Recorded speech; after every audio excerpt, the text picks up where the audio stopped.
What's going on, y'all? Sonicast time, right? And I feel like it's necessary to go ahead and talk about this right now. It's your girl, Sonic G. What's up? DC is chilling. Your player partner, G-Biz. So a lot of people have seen this interview that the Sonic G Morning Show did with Monique. DC was out handling some family business, so he missed it, which he's very sad about. Yeah, I was definitely upset because I wish I would have been here for that ruckus. Man. So here's the beginning of the story. For everybody who doesn't know, I was late for a flight, and I've already openly admitted that I was probably a little bit rude to Monique. Not when she first entered the studio.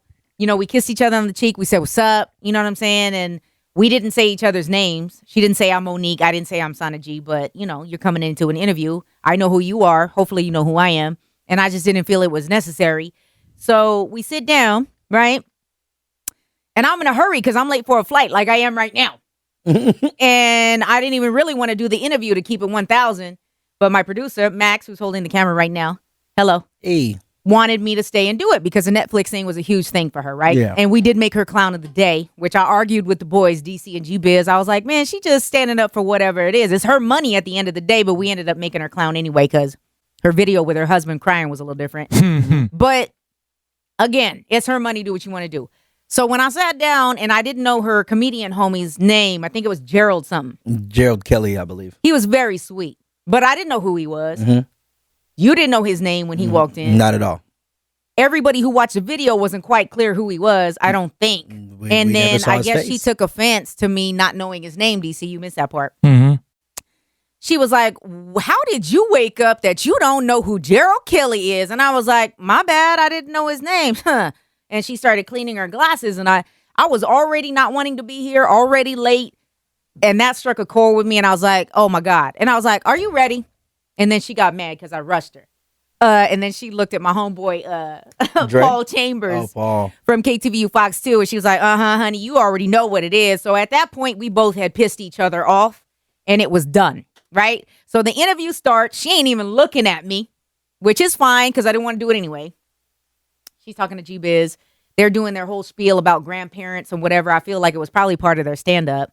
And Gerald was very sweet. And so at some point, I was like, okay, people want to know about Netflix. Oh, we'll talk about it in a minute. What does DeRide do, Gerald? And I was like, they can see that on the web. We don't have to talk about that. Let's talk about what you got going on with Netflix. And we just, you know, struck each other wrong. She tried to check me about not saying my name to her when we introduced each other. And I was like, but you ain't been looking at me the whole first half of the interview. She's like, well, I had to wait for you to get right. And I was like, you started this whole shit with, you know, coming at me sideways about no one. I asked politely. I was like, I'm sorry, baby. What's your name again? So I say all that to say everything that's on the web is clickbait. You know what I'm saying? So it was blown out of proportion. I have love and respect for Monique, even though she did come in here with something on her chest. But I mean, she's been under fire for this Netflix thing for a while now. So she's going to have something on her chest. People are coming at her daily. Like this little interview with me and her is going to blow over. She's still going to be dealing with people talking in support of and crazy about her dealing with this situation. But again, at the end of the day, it's her money. Right? Yeah. If you don't want to take the money for whatever reason, I mean, and it was unfair for them to offer double-digit millions to everybody else and then still categorize her as a legend and then not pay her. So I do agree with her on that. But, you know, as Biz stated in the interview, I mean, it's $500,000, baby. You know what I'm saying? You getting that at the Improv? Probably not. So, I mean, but again, it's her money. You know, shout out to all my haters who've been saying crazy stuff about me. Woo. I figured the best route for me to handle this Monique situation was to just sit there and exclude myself from the interview. And that's what I did. You know, after she tried to check me and, you know, she came, you know, the way she was looking at me when I was asking about Netflix, like I tried to carry on a normal interview and it was already done. Like we were both just looking at each other like, bitch. Yeah. And so it was done. So I sat there on my phone and I put my hoodie on. I was ready to go. I was late for this flight. I almost missed it too. So Sana, I heard you talk about it. You know, of course, like you said, like I wasn't actually here, and you know, Biz, you can probably help clarify this for me. You know, too, is I've been working here for some years, right. And I've been in this room before when we've talked to Monique. So in regards to like, y'all, you didn't introduce yourself. I'm that person to where if I've met you before, like I'm not about to reintroduce myself to you every time I see you. I get it. People meet a lot of people or whatever the case is, but she came in here for an interview. She knew where she was coming. She knew she'd been here before. She'd talked to you before. Like, why would you have to introduce yourself again? I'm telling you, it's because I didn't remember her homie's name. And if you watch the full interview, they were riding each other the whole time. All they were doing was bigging up each other. I mean, the man called himself one of the funniest people in the country. Mm-hmm. And I get that, right? And meanwhile, we had to be like, who? Well, I mean, and I said, I'm sorry, baby. I don't remember what you said. We had KTVU in here. They were leaving. Like, she didn't give me any excuses, though, because we had already funked. Mm-hmm. And so she was trying to tear me down. And she's an elder. So instead of being like, hold on, bitch, you're in my studio, interview over and clicking it off, I let her speak her words. And, you know, some people feel like I should have gone bad, like the old Sana would have done. Mm-hmm. And some people are like, you handled yourself professionally because she was already upset. So I kind of just, like I said, excluded myself. But Gerald Kelly was very sweet. You know, she stormed out of here like her underwear were on fire. And I was just sitting here, I was going to say bye and whatever. She said, thank you for the interview. And I understood she was already upset. But again, a lot of people have noticed that, you know, she's frustrated and I get it. And she doesn't want to be talked to crazy because she's already at that point where people are judging her and saying, nobody cares about you. Take the money. A lot of folks are saying. But again, it's her check. And let's not forget that before she even came into this room, she had just sat down and did a confessional in the studio. Oh, yeah, she did. Where she was sitting and waiting on us, which, you know, unbeknownst to us, was fueled by Gary Owen going and sitting down with Cousin Tigger and talking about Monique's boycott and everything of Netflix. So she already came in on 10. You know what I mean? So when we sat down and we started to discuss things, and when she didn't feel like the interview was going her way, then that was when the aggression kicked up. Now, for me, my whole thing was basically give me your perspective. Let me understand where it is you're coming from. Monique, well, you have to see it like this. For most folks, it's like you ain't been working, so why would they give you this money? Why would they give you this money if it looks like you haven't been working? Which, you know, she came in, she was like, listen, for my accolades and as a legend, and she gave us the rundown. You know, I get it. You felt like you were disrespected. And again, for me, you know, I'm not on that level. I don't understand big money talk. So I want you to explain to me big money talk, because $500K to me, that sounds like good paper. But, you know, in the scheme of entertainment and Hollywood, I can see why she said that the discrepancy is with, you know, inequality. Now, Monique, this is where I had an issue with it. Uh-oh. Don't make your pockets a social justice issue. If you feel like you aren't getting paid because, you know, whatever they gave you, whatever they offered you did not match up to, you know, what you feel your track record and what your resume should require, then that's on you. But don't make this about the black community or make this about inequality and yada yada and blah blah blah. Dave Chappelle and Chris Rock are getting paid. Everybody getting paid. Now, Monique, I can sit here and be like, damn it, I don't get paid enough. But you ain't about to stop doing these radio interviews till Biz gets a raise. No, the hell you ain't. Right. So don't make it seem like we all in this together. You talking about your dollars and what's going on in your house. The main thing that I think people need to understand in this situation is the facts. Yeah. Right? The facts are super important. Dave Chappelle, we've been here. Dave Chappelle announces a show at 11 a.m.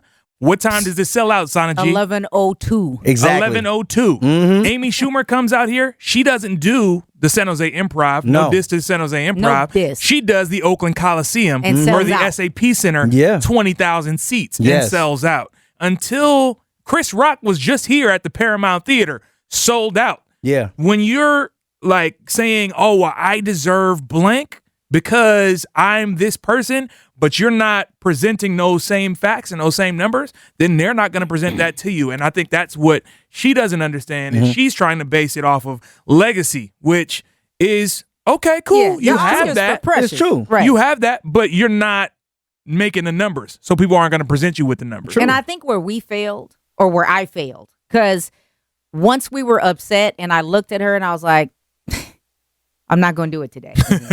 I just decided I wasn't going to do it. I felt my heart pumping when she was looking at me crazy, and I was like, don't do it. Yeah. I'm just different now, I guess. Oh, no. Because back in the day, I'd have been like, bitch, get out. Right. Or on her helmet the whole time. And when she was talking to you, and this is what I feel bad about, Biz was having a discussion with her, and they were tag teaming him. Lightweight calling him an Uncle Tom and saying that he's still a slave because that's where she lost me all the fucking because he doesn't agree with her stance on the situation. And I was sitting there on my phone and I would look up and I'd be like if she bothered to look my way, which she hardly did. She asked him the question, what's the difference between me and Dave Chappelle? And I was like, I looked at him like, what is he going to say? But she excluded me like visually and conversation wise and everything from the interview after we had our little fallout. And I was about to say, talent and popularity are two big things. When we're talking about comedy, if there's a role open for a abusive mother who can act the shit out of that and you don't get it, Monique, I got you, baby. Yeah. Funny, different thing.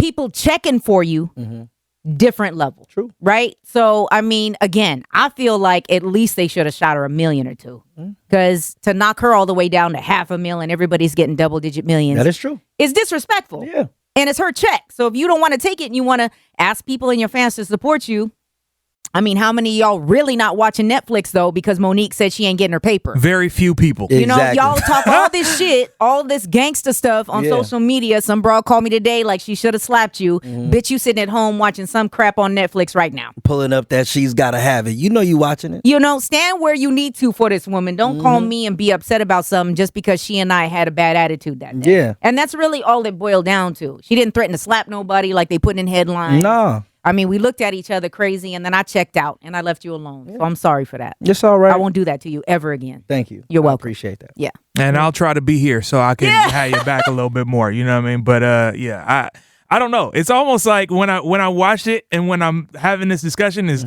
like 90% of me is like, yo, I wish I was there. And there's 10% of me that's like, yo, I'm glad I wasn't because I might have been the person that like really went hammer. Because y'all know we done had arguments and conversations about this when we called her the clown that I got crazy intense just because again, and the same thing I just said, it's all about the numbers for me. It's all about the facts. Right. And she don't have the facts or the numbers to back up what she's asking for.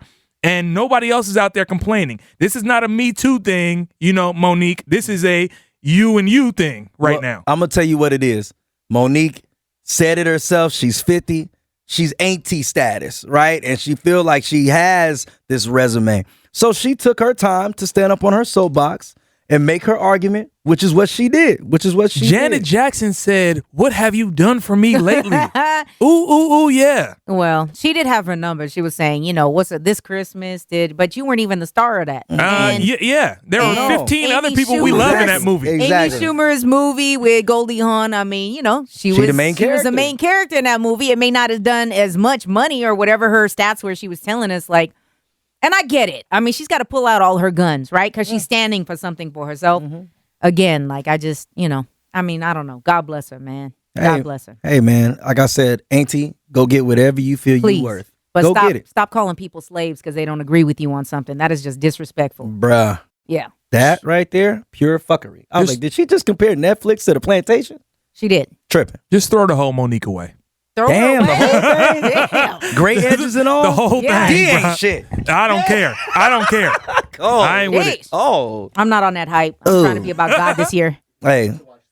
Yes, please. Yeah. Okay, so thank you for listening to the whole Sonicast. That's what we had going on. So, you know, I know the blogs and that is not telling you the story. And they're catching you with that clickbait headline, like slapping people and my loves and whatever the fuck. But that's what happened. I ain't got no reason to lie about it. So blessings out to Monique. God bless you, baby. I wish you the best. You know what I'm saying? You caught me on a bad day. Apologies if I was rude in any type of way, but I checked out of your interview. But I wish you the best. But go check it out if you have not seen it or listened to it. It's on my page. Click on Sana G at KMEL.com. You can also catch it on YouTube. What's the title on YouTube, Max? If they just go to the 106 KMEL YouTube page, it's the first video that they'll see on there. Okay, there it is. Boom. Sonicast, there it is. The whole rundown on the Monique interview. Hey, I will say this though, Sana. Yes, baby. We went viral in this motherfucker. You know what? I mean, yeah, I guess so. Fuck it. Make sure you check for us every day of the week right there on 106.1 KMEL right here in the Bay. What's up? Okanda in the building. Hey, and like and subscribe right there on iHeartRadio or wherever you get your podcasts, people. There it is. part. Sonicast. All right, we'll holla.